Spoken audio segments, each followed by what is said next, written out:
Que bom receber você para mais um estudo da nossa série O Amor Vive. Eu sou o pastor Rafael Rossi e tenho a alegria de lhe receber mais uma vez para juntos aprendermos um pouco mais do amor de Deus. Esse amor que é profundo, esse amor que é vasto, esse amor que faz de mim e de você o alvo principal do qual Deus quer oferecer a salvação. Por mais que o mundo seja ruim, por mais que tenhamos problemas, por mais que passemos por dificuldades, você não está sozinho, ainda existe esperança.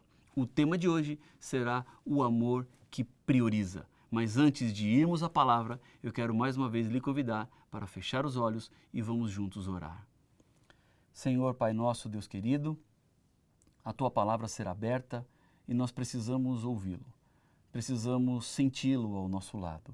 Ajuda-nos a entendermos e compreendermos bem o que é prioritário em nossa vida. Por isso, abra os nossos ouvidos, abra o nosso entendimento. É o que eu lhe peço no nome de Jesus. Amém. Quando o assunto é prioridade, um versículo bíblico ele é muito citado e muito conhecido.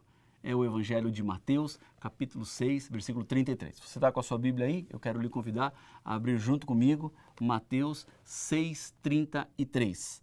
Diz assim a Bíblia, palavras de Jesus, hein? Mas busquem em primeiro lugar o reino de Deus e a sua justiça, e todas estas coisas lhe serão acrescentadas. Jesus está dizendo o que é que de fato deve ser importante na sua vida. Certa vez, Philip Wendala, um destacado escritor inglês de biografias, foi entrevistado. Alguns jornalistas queriam que ele explicasse os desafios e problemas que enfrentava na arte de escrever biografias. Basicamente, queriam saber como ele conseguia transmitir não somente dados históricos da celebridade sobre quem estava escrevendo, mas como ele conseguia informações sobre a personalidade e o caráter dessa pessoa. Ele respondeu, não é muito difícil descobrir o que uma pessoa fez, mas é extremamente complicado descrever que tipo de pessoa ela era. Essa dificuldade entre aquilo que se vê e aquilo que de fato é. Assim, ele contou a história que quando ele estava escrevendo a biografia do Duque de Wellington, da Inglaterra, ele disse assim, não foi muito difícil descobrir o que o grande general britânico realizou, mas para descobrir a filosofia de vida e aquilo que ele acreditava, foi preciso algo mais. O governo britânico permitiu que ele tivesse acesso aos velhos cofres que continham os pertences do Duque de Wellington. Lá, ele encontrou talões de cheques e, à medida que lia os canhotos dos seus cheques, suas prioridades e suas principais preocupações tornavam-se evidentes. Ele descobriu quem ele era e as coisas que para ele realmente importavam. As nossas prioridades revelam quem nós realmente somos. As nossas escolhas revelam o que nós amamos, porque são as escolhas que dirigem os nossos atos e que estabelecem o rumo que você dará à sua vida. A vida é feita de escolhas e o que decidiremos sempre será baseado em nossa escala de valores. Aquilo que é mais importante e aquilo que é menos importante. O que você dá mais valor e aquilo que você dá menos valor.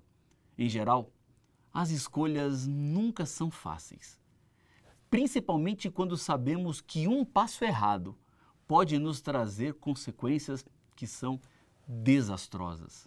O mais importante é fazer do principal. Pode parecer redundante o que eu estou querendo dizer, mas é isso mesmo.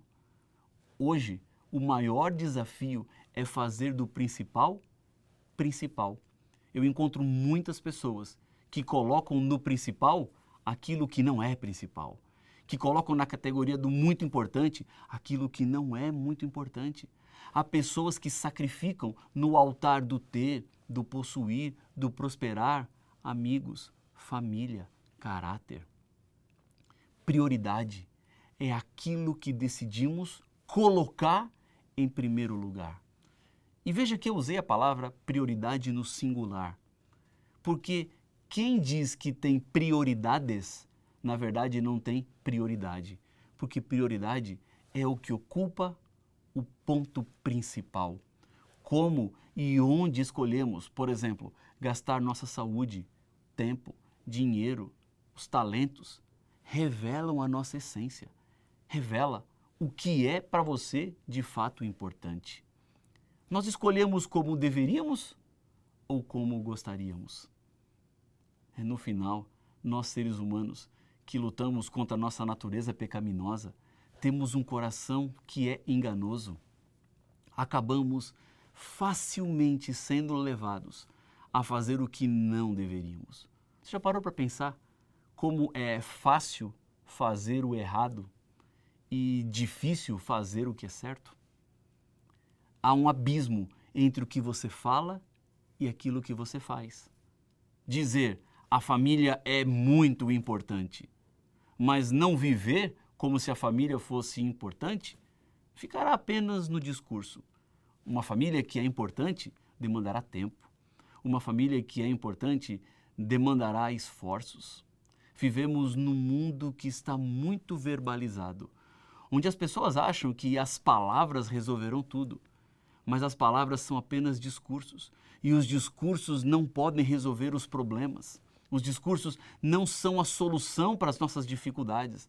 Os discursos, eles podem às vezes maquiar, mas em realidade eles não representam a essência de quem você é. Nós não precisamos de mais pessoas dizendo que o rio está sujo. Nós precisamos de pessoas para limpar o rio. O texto de Mateus deixa bem claro que a nossa preocupação, que a nossa espiritualidade e que o reino deve estar em primeiro lugar. Veja, o texto não monta uma sequência ideal. Poderia dizer assim, Jesus, em primeiro lugar, coloque o reino de Deus. Em segundo lugar, coloque a família. Em terceiro lugar, coloque a sua espiritualidade. Em quarto lugar, coloque... Não, Jesus não fala isso. Ele fala do lugar mais importante. Ele fala do primeiro lugar. Porque quando o reino está lá, tudo o mais se organiza, e eu até diria de maneira automática. Coloque Deus no primeiro lugar e você não precisará pensar no segundo lugar, no terceiro lugar, nem no quarto lugar. Tudo isso automaticamente vai para o seu lugar. Deus mede a pessoa por aquilo que ela coloca em primeiro lugar. Porque Cristo colocou o pecador em primeiro lugar, quando ele veio à terra e morreu por nós. Quando Jesus Cristo tomou sobre si as nossas enfermidades, quando ele tomou sobre os seus ombros as nossas dores, ele colocou o pecador em primeiro lugar. Porque se Jesus tivesse colocado a si mesmo em primeiro lugar, ele não tinha encarnado, ele não tinha vivido aqui, ele não teria passado pela cruz, ele não teria sido açoitado, ele não teria sido crucificado.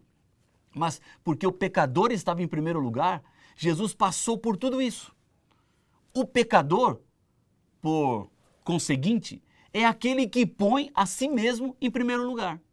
Então, Cristo põe o pecador em primeiro lugar. E o pecador que não está consciente de que Cristo o colocou em primeiro lugar, se coloca em primeiro lugar. Porque a tendência natural dos pecadores é que eles mesmos fiquem em primeiro lugar. Isso aconteceu algumas vezes. Por exemplo, em Lucas, no capítulo 9, nós encontramos o diálogo com alguns discípulos que ele estava convidando para seguir. Lucas, capítulo 9, versículos 59 e 60. Diz assim, Lucas 9, 59. A outro, Jesus disse, siga-me. Mas ele respondeu, Senhor, deixe-me ir primeiro sepultar o meu pai. Mas Jesus insistiu, deixe que os mortos sepultem os seus mortos. Você, porém, vá e anuncie o reino de Deus. Jesus continua o diálogo com outro que também inventa uma desculpa qualquer para não seguir Jesus. É o pecador que coloca-se a si mesmo antes do reino. Agora, o cristão é aquele que coloca Cristo em primeiro lugar. Que prioridade você tem deixado transparecer nos seus relacionamentos, no seu lar, no seu trabalho, sua igreja, na sua comunidade.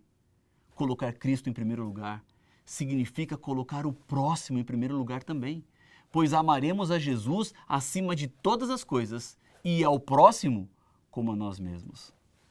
O meu convite para você é: aceite Jesus agora, do jeito que você está. Foi por você que ele morreu. E sabe por quê? Porque você é amado e cheio de valor. Ele quer ser a principal pessoa em sua história, a sua vida. Você está disposto, nesse momento, a tomar uma grande decisão em favor de Cristo? Você quer colocá-lo em primeiro lugar em sua vida e experimentar a promessa de que Ele suprirá todas as suas necessidades? Se Jesus e o reino passarão agora a ser a sua prioridade, tire um tempo especial, em um lugar especial, ao início de cada dia, para abrir o seu coração a Deus. Fortaleça o seu relacionamento com Ele. Viva uma vida com o reino de Deus em primeiro lugar.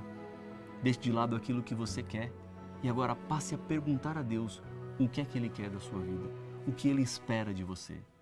Se você olhar a palavra do Senhor, facilmente você encontrará qual é o plano de Deus para você. Ele quer te salvar. Portanto, creia no Senhor Jesus, arrependa-se dos seus pecados, leia a Bíblia, guarde a lei de Deus e passe pela experiência do batismo. Com esses passos dados, você estará pronto para receber das mãos do Senhor a coroa da vida eterna. É esse o seu desejo? É essa a sua vontade? Se é, vamos juntos orar. Senhor Deus querido, obrigado porque o Senhor nos dá neste momento a oportunidade de colocar o reino em primeiro lugar.